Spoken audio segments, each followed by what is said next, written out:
Mr. Clarke's back. Time to take a look at America as it enters World War II. Some of our objectives that we'll be focusing in on for 14.3 include: why did the Japanese attack us at Pearl Harbor? We'll look at the attack itself, how Pearl Harbor is going to awaken a sleeping giant in the United States. We'll see how the United States mobilizes for World War II. Then we'll begin to look at some of the earliest battles that are taking place in the Pacific. So, first section here deals with the Japanese attack here on the United States. And one of the key reasons why the United States relations with the Japanese began to sour was over an embargo. An embargo is to ban or stop trade with another country. This is usually done as a form of a punishment. And as we know from our previous studies, the Japanese were becoming more and more aggressive across the globe, taking control of Manchuria and China. They had bombed Nanjing, killing hundreds of thousands of innocent civilians, and the world community was really turning on the Japanese. The League of Nations had placed almost like a repudiation of the Japanese actions, but because they didn't really have a military or any real backing to stop them, the Japanese continued to do whatever they wished in the Pacific. FDR placed an embargo on naval and aviation supplies, and the Japanese were unable to secure their resources they needed. So when you think about the Japanese, they're an island country, and as a rocky island country made out of volcanic eruption and the hardening of the soil, they didn't necessarily have the resources in their home country that they needed. FDR ordered a more extensive embargo as a punishment after the Japanese signed the Tripartite Pact with the Germans and the Japanese. And the United States was increasingly seeing the Japanese as a terrible threat. So let's look at the causes and the effects of the attack on Pearl Harbor. Some of the causes included the fact that the Japanese wanted to be more aggressive in the Pacific, and they knew the United States had a pretty strong Pacific fleet. And so by hitting us first, they would have an opportunity to kind of wipe us out before we could really react back to them. The United States had placed the embargo on Japan, and to the Japanese, they kind of saw this as a signal that the United States could not necessarily have a strong relationship with the Japanese any longer. Diplomatic relations broke down between the United States and Japan. Shortly before the December 7th attack in 1941, in the days leading up to that attack, the Japanese closed up their embassy. There was fires seen burning from the Japanese embassy, which should have been a clear signal to the United States and Franklin Roosevelt that maybe an attack was imminent. The effects of the Japanese attack on December 7th, 1941. 14 ships were destroyed. Luckily, some of the American aircraft carriers were not docked at Pearl Harbor at the time, and they were out at sea, and therefore they were saved from being destroyed. Nearly 2,500 Americans lost their lives. Our Pacific fleet was severely damaged, taking somewhere around 6 months to regroup and rebuild.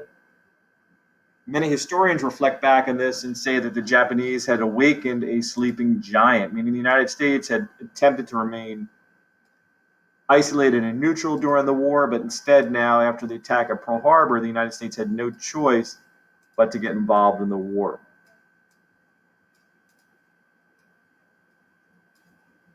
You can see in the photograph on the right the destruction of an American ship at Pearl Harbor. The United States was attacked on December 7, 1941. It was a Sunday morning around 8 a.m. in the morning, early morning hours. A lot of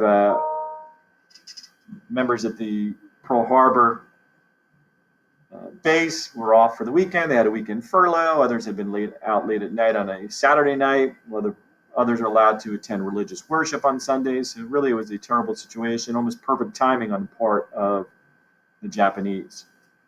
Here's a little quote from Corporal Anderson, kind of describing the attack. You can see some of the images there of the USS Arizona. And when you look at Anderson's words, you can kind of figure out what he was thinking after the attack occurred. So from Corporal Anderson, I saw more planes coming, passing over the battleship road, dropping bombs. I remember very clearly what looked like a dive bomber coming in over the Arizona, dropping a bomb. I saw that bomb go down, what looked like a stack, and almost instantly It cracked the bottom of the Arizona, blowing the whole boat loose. It rose out of the water and settled. I could see flames, fire, and smoke coming out of that ship. I saw two men flying through the air, and the fire, the screaming that went on. Really a horrific scene. So basically, you can see the violence and the brutality of the attack. The photo shows some of the size and the scope of the violent explosion. And the Corpsman Anderson's description, the flames, the fire, the smoke, the terror, the men flying, people obviously dying. A very traumatic event, to say the least.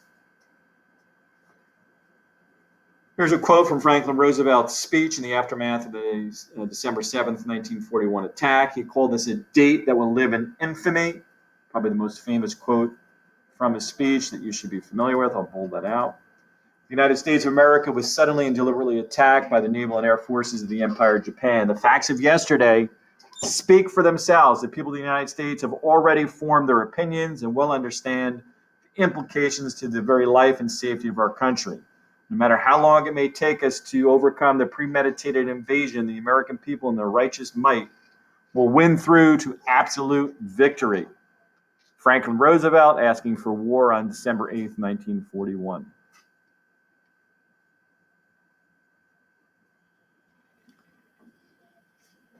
So FDR was sending a threatening message to Japan. The United States would claim absolute victory. FDR said that day would live in infamy.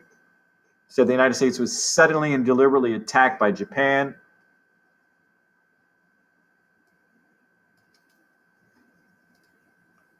By giving the speech to the American people and to Congress at the same time, FDR is putting pressure on Congress to vote to go to war immediately and showing his confidence that this would happen.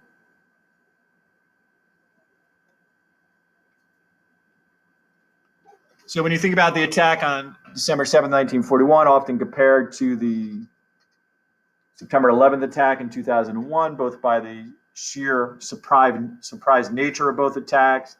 The fatality numbers were very similar, around 2,500 in both instances.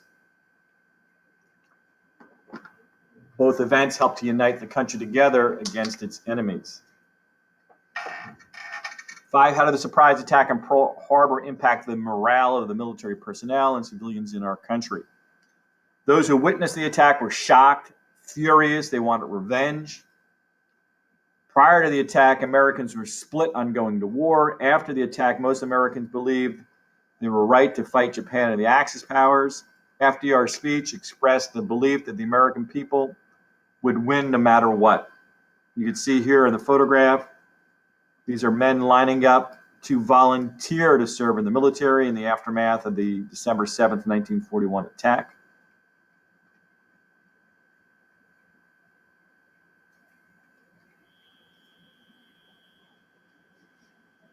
Six, how did the Selective Service and Training Act impact the preparation for the war?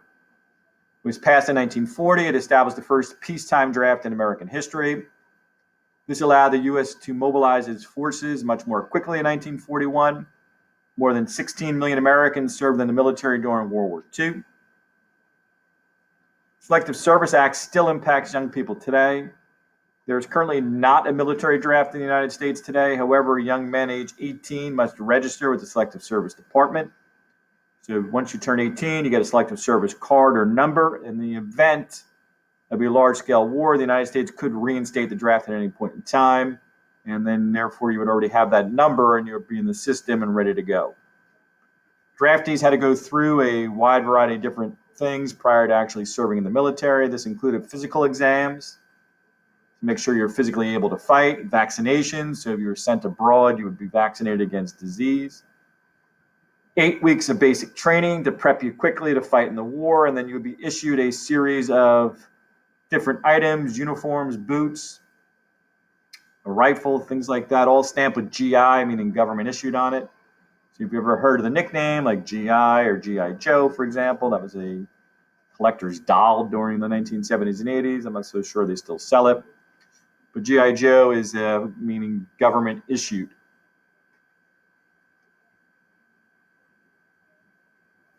George Marshall, number 9, he was the Army Chief of Staff. His job is to help direct the U.S. military buildup. This included the training of troops, the coordination of supplies. This would allow for the country to kind of convert over from a peacetime to a wartime economy.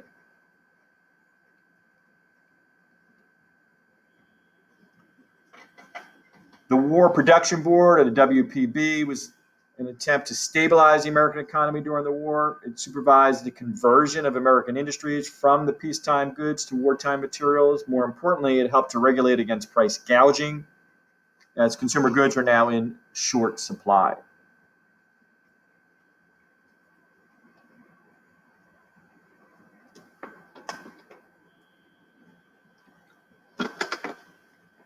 Next, we'll look at the role of African Americans and women during World War II. Neither group was fully integrated into the Army. Most of the time, they served in supporting roles. Both women and African Americans faced prejudice. They tried to prove themselves on a daily basis that they were every bit as capable as the white men who were working during that period of time in the military.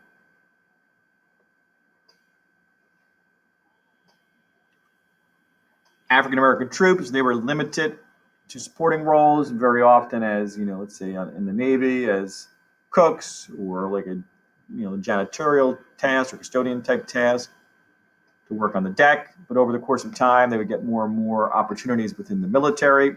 Some even served in integrated units by the time the war was coming to an end.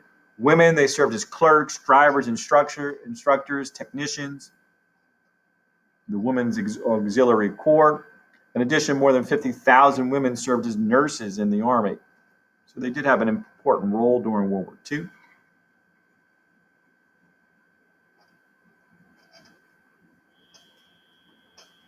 How did factories change for the war? In general, the American economy changed from a peacetime to wartime economy. Factories abandoned producing consumer goods like bread browners or toasters.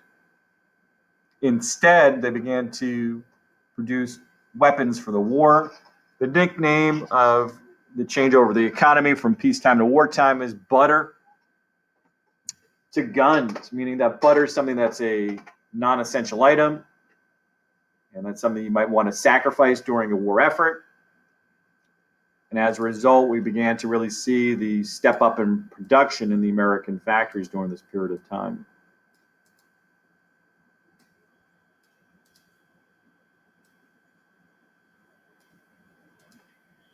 When you think about an effective means of producing goods and supplies for the war, you think back to Ford. Henry Ford had put forth the idea of the first affordable and mass-produced automobile. Well, a lot of his assembly line and scientific method of assembling cars was applied to assembling ships for the war. Henry Kaiser revolutionized shipbuilding as he developed a mass production assembly line technique, cutting back the time, for example, to build a Liberty cargo ship from 244 days down to 22 days. So that was a tremendous help for the war effort. You can see the size of the Liberty cargo ship there in the diagram on the right.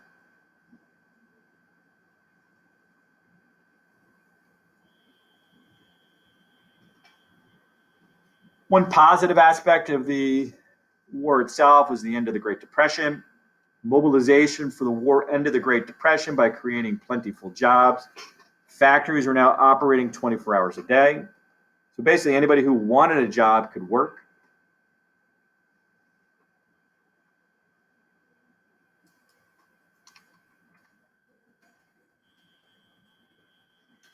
Consider the positions and the situations of Japan and the United States in the war in the Pacific in the middle of 1942. What were the advantages on each side? Well, when you think about the middle of 1942, Japan controlled almost all the islands in the Pacific, north of Australia and west of Hawaii. We also had a large military with advanced weapons, while the United States had the advantage in the air, had more long-term capacity to produce planes, aircraft carriers, and other military vessels. So in 1942, you would say that the Japanese had the advantage, but in the long run, the productivity and the factory capabilities of the United States would give the United States the advantage in the long run.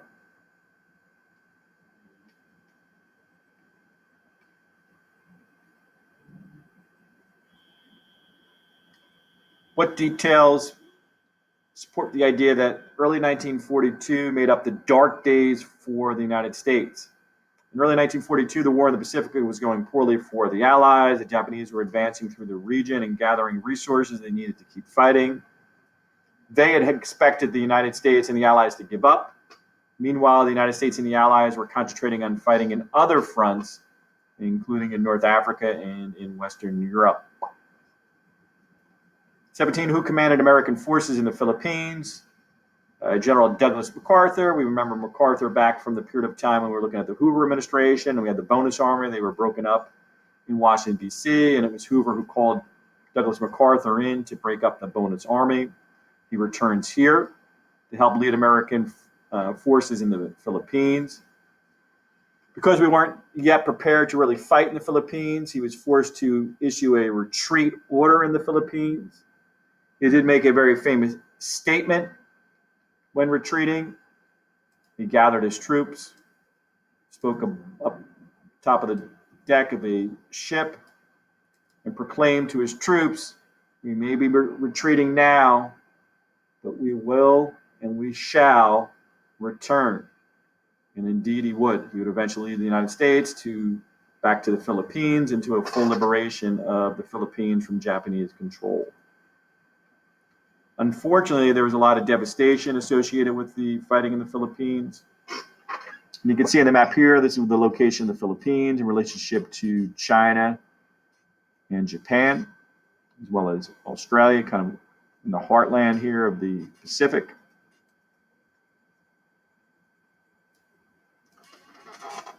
The horrors of the Bataan Death March. The Bataan is the peninsula in the Philippines. Nearly 80,000 prisoners of war in the Philippines were marched sick, exhausted, and starving to a Japanese prison camp. Thousands died along the way, and it's one of the more horrific events of the war for Americans. You can see the drawing there of an American soldier being exhausted, falling to the wayside. There was a mix of American and Filipino soldiers who were captured by the Japanese, and you can see these two had lived in the Philippine camp for a long period of time, very emaciated, skin and bones, basically.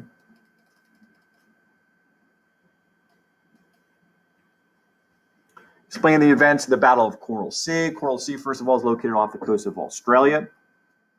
It was a unique battle fought on May 7th and 8th, 1942, near New Guinea. The two sides fought on aircraft carriers. You can see the photograph here with the bombs bursting in air. The goal of the Japanese would be eventually to invade Australia, and they're kind of fighting in this area here. And because we were able to fight and hold them off, it ended the Japanese hope of attacking Australia. Lesson reflection: what did the early fighting in the Pacific teach the United States about fighting the Japanese? We learned quickly the Japanese were a determined country, one willing to do anything it needed to in order to win. The hot jungle terrain of the Pacific turned out to be very difficult for American troops to adjust to. As we move forward, we'll be looking at additional battles both in the Pacific and across the globe during World War II. But for now, our time is done. And until next time, Mr. Clarke is